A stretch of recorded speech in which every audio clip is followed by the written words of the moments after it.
दक्षिण भारत के प्रमुख राजवंश। दक्षिण भारत में अनेक शक्तिशाली राजवंश हुए, जिनमें से चोल, चेर, पांड्य, पल्लव, चालुक्य, राष्ट्रकूट और विजयनगर साम्राज्य प्रमुख थे। चोल राजवंश 9वीं से 13वीं शताब्दी तक अपने चरमोत्कर्ष पर था। उन्होंने एक विशाल नौसेना बनाई और श्रीलंका तथा दक्षिण पूर्व एशिया के कुछ हिस्सों पर भी विजय प्राप्त की। राजराज प्रथम और राजेंद्र प्रथम इसके महान शासक थे। तंजावुर का बृहदेश्वर मंदिर इनकी वास्तुकला का उत्कृष्ट उदाहरण है। पांड्य राजवंश प्राचीन काल से लेकर 16वीं शताब्दी तक विभिन्न अवधियों में शासन किया। ये राजवंश तमिल संगम साहित्य के संरक्षक थे और मोती व्यापार के लिए प्रसिद्ध थे। इनकी राजधानी मदुरई थी, जो सांस्कृतिक केंद्र था।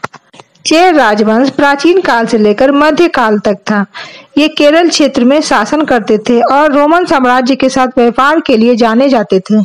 पल्लव राजवंश लगभग 6वीं से 9वीं शताब्दी ईस्वी तक रहा। कांचीपुरम इसकी राजधानी थी, जो शिक्षा का केंद्र था। महाबलीपुरम के रथ मंदिर इनकी स्थापत्य कला की पहचान है। सिंह विष्णु संस्थापक और नरसिंह वर्मन प्रमुख शासक थे। चालुक्य राजवंश में 6वीं से 12वीं शताब्दी ईस्वी तक कई शाखाओं में, जैसे वातापी, कल्याणी आदि में थे। चालुक्य राजवंश ने बादामी और बाद में कल्याणी से शासन किया। इसकी वास्तुकला, जैसे ऐहोल, बादामी और पट्टडकल के मंदिर, द्रविड़ और नागर शैलियों का मिश्रण दर्शाते हैं। राष्ट्रकूट राजवंश 8वीं से 10वीं शताब्दी ईस्वी तक रहा। इसकी राजधानी मान्यखेड़ थी। एलोरा का कैलाश मंदिर इनका सबसे बड़ा योगदान है, जो एक ही चट्टान को काटकर बनाया गया है। दंती दुर्ग ने इसकी स्थापना की। विजयनगर साम्राज्य 14वीं से 17वीं शताब्दी ईस्वी तक रहा।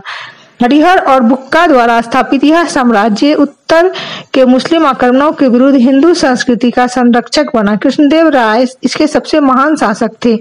इनकी राजधानी हम्पी थी, जो वास्तुकला और कला का भव्य केंद्र था।